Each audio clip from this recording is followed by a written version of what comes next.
नमस्कार स्वामी भक्तांनो, स्वागत आहे तुमचं पुन्हा एका नवीन व्हिडिओमध्ये। जय जय श्री स्वामी समर्थ।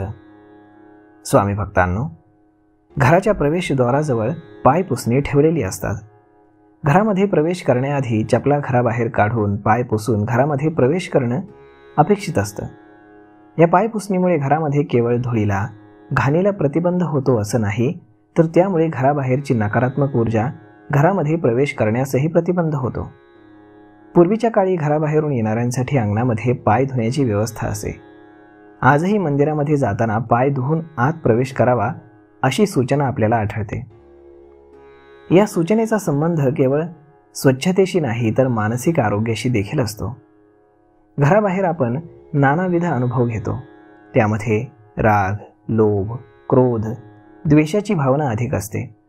या भावनेसह घरामध्ये प्रवेश केला असता घराचं वातावरण गढूळ होऊ शकतं आणि म्हणून प्रवेश करताना पायावरती पाणी घेतल्यानं थेट मेंदूपर्यंत संवेदना पोहोचतात आणि मनातील भावभावनांवरती नियंत्रण मिळवून घरामध्ये प्रवेश केला जातो। त्यामुळे घराची आणि मनाची स्वच्छता अबाधित राहते। मात्र आताच्या वसाहतीमध्ये अंगण अशी व्यवस्था ठेवणं कठीण आहे आणि म्हणून त्याला पर्याय असतो पायपुसणीचा।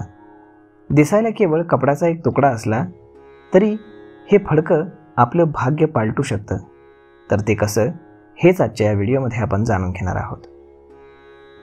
मित्रांनो, घराच्या मुख्य दरवाजाशी अंथरलेलं पाय पुसणं हे हलक्या रंगाचं असावं किंवा मग काळ्या किंवा गडद रंगाचं असू नये। रंग पाहून घरामध्ये प्रवेश करताना मन प्रफुल्लित झालं पाहिजे, यासाठी फिकट रंगाचा वापर करावा। पायपुसणी वरचेवर बदलावी, तसं करणं आरोग्याच्या दृष्टीनं आणि तुमच्या वास्तूच्या दृष्टीनं हिताचं असतं। तसेच त्यामुळे नकारात्मक ऊर्जा तुमच्या घरामध्ये टिकून राहत नाही आणि घरामध्ये येणाऱ्या लक्ष्मीला अडथळा निर्माण होत नाही। त्यानंतर घरातील नकारात्मक शक्तींचा नाश करण्यासाठी पाय पुसण्याखाली तुरटी ठेवावी। तुरटी पाण्यामध्ये फिरवली असता जसं पाणी शुद्ध होतं, तसं पाय पुसण्याखाली तुरटी ठेवली असता घरातलं वातावरण शुद्ध, शांत आणि सकारात्मक राहतं। त्यामुळे देखील घरामध्ये येणाऱ्या मिळकतीचा अर्थात पैशांचा योग्य विनिमय होतो आणि घरामध्ये पैसा टिकून राहतो। त्यानंतर कुटुंबातील कलह दूर करण्यासाठी कापराच्या वड्या कपड्यामध्ये बांधून पायपुसणीच्या खाली ठेवाव्यात। कापरामुळे वातावरणामध्ये शुद्धी होते, नकारात्मक ऊर्जा नष्ट होते आणि घरातील कलह मिटतात। ज्या घरामध्ये कलह कमी होतात तिथे लक्ष्मी दीर्घकाळ मुक्काम करते। त्यानंतर घराचा उंबरठा जर तुटलेला असेल तर तो ताबडतोब दुरुस्त करावा। त्याला भेग पडलेली असणं हे अशुभ मानलं जातं। उंबरठा सुयोग्य स्थितीमध्ये असावा आणि त्यालाच लागून आयताकृती पायपुसणी असावी, असं वास्तुशास्त्र सांगतं। या छोट्याशा पण उपयुक्त टिप्स जर आपण फॉलो केल्यात तर तुमची आर्थिक गणित नक्कीच सुधारतील आणि तुमची वास्तू ही नक्कीच तुम्हाला आशीर्वाद देण्यासाठी आनंदी होईल।